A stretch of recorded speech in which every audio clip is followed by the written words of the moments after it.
စောင့်ကနဲ့ဖုံးနဲ့တွဲပြီးတော့တစ်တော့မှာကာလာအဖေတချင်းဆိုခြင်းနဲ့အဆိုဝါဒနာရှင်လေးတွေအတွက်ရေစပါလို့စုံကျင်ပင်မဲ့ဝစ်ကျွေးစာဆုံးပြပေးထားပါတယ်ခင်ဗျာ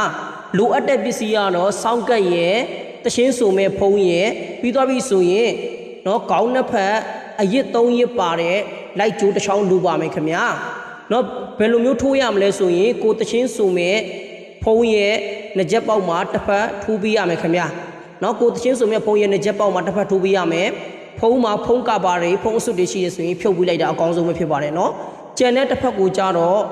ကိုအသုံးပြုတွေနဲ့ကိုရဲ့စောင်းကပ်နော်စောင်းကပ်နော်စောင်းကပ်ရဲ့အနောက်မှာဆိုရင်နော် light 1 light 2 light 3အပေါက်တွေပါပါတယ်နော် light အပေါက်တွေပါတယ်ဒါတော့ DJ 20စောင်းကပ်ဖြစ်တယ် DJ 20မှာဆိုရင် light ပေါက်3ပေါက်ပါတယ်နော်1 2 3ကိုကြိုက်တဲ့တစ်ပေါက်မှာထိုးပေးရမှာဖြစ်ပါတယ်နော်အကိုကတော့ဒီမှာနော် light 1အပေါက်မှာထိုးမယ်ခင်ဗျာ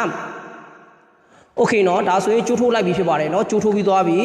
เนาะစောင်းကတ်နဲ့ဖုံးနဲ့ကိုကျိုးထိုးပြီးသွားပါပြီเนาะโอเค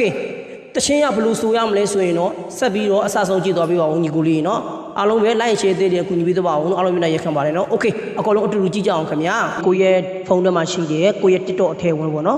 ကိုရဲ့ TikTok အကောင့်ထဲဝင်ถ้าคุณจะเอาจริงเอาจังกับการทำออนไลน์นะคุณต้องใช้ไม้ตัวนี้นะครับไม้ตัวนี้รองรับได้เนาะဒီချက်ပါလေးနေလာပြီးသွားပြီဆိုရင်ဒီမှာညီလေးဆိုခြင်းနဲ့တရှင်းပေါ့เนาะတရှင်းကိုကာလာအောက်ကိုထည့်ပြီးတော့ရှာပါเนาะအကိုကတော့ဒီမှာဒီဘွားတီများเนาะကာလာအောက်ကိုရှိပြီးသားဖြစ်တယ်အကောင်လေးနှိပ်လိုက်မယ်โอเคเนาะနှိပ်လိုက်ပြီဆိုရင်ဒီမှာเนาะကာလာအောက်ကိုတရှင်းနေအများကြီးပဲเนาะဒီမှာဒီဘွားတီများเนาะကာလာအောက်ကိုတရှင်းနေအများကြီးတက်လာပါတယ်เนาะအထက်မှာကိုဆိုခြင်းနဲ့ကိုကြိုက်တဲ့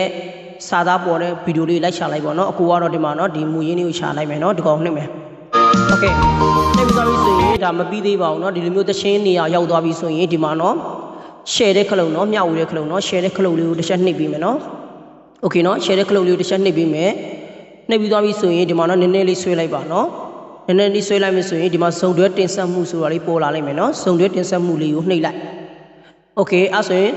ဒီမျိုးဖြစ်သွားလိမ့်မယ်เนาะဒီမျိုးဖြစ်သွားတဲ့ခါကျရင်ဒီမှာညီတို့သတိထားမလားမသိဘူးเนาะဒီမှာတွေ့လားဒီမိုက်လေးရဲ့နီနေနဲ့တွေ့တာမိုက်လေးကိုပိတ်ထားတယ်เนาะအဲ့ဒီမိုက်လေးကိုတစ်ချက်ပြန်ဖွင့်ပေးလိုက်เนาะဒီမိုက်လေးကိုတစ်ချက်ဖွင့်ပေးလိုက်ပါခင်ဗျာโอเคเนาะဖွင့်ပေးပြီးသွားပြီဆိုရင်ကိုကတချင်းစပြီးဆိုတော့မယ်ဆိုရင်တော့ဒီအယောင်ကြီးနှိပ်ရမယ်เนาะအဲ့ဒါကမနှိပ်ခင်ဒီမှာကိုကပုံစံကိုဘယ်လိုထားခြင်းလဲเนาะဒီမှာဆိုရင်မနော်အကိုချင်းပြမယ်เนาะဒီလိုမျိုးလေးထားလို့ရတယ်เนาะဒီလိုမျိုးလေးထားလို့ရတယ်ပြီးရင်ဒီလိုမျိုးလေးထားလို့ရတယ်ပြီးရင်ဒီလိုမျိုးလေးထားလို့ရတယ်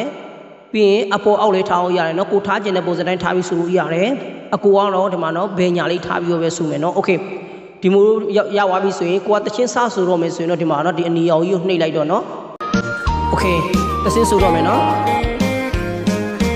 ရေစပါလို့စုံကျင်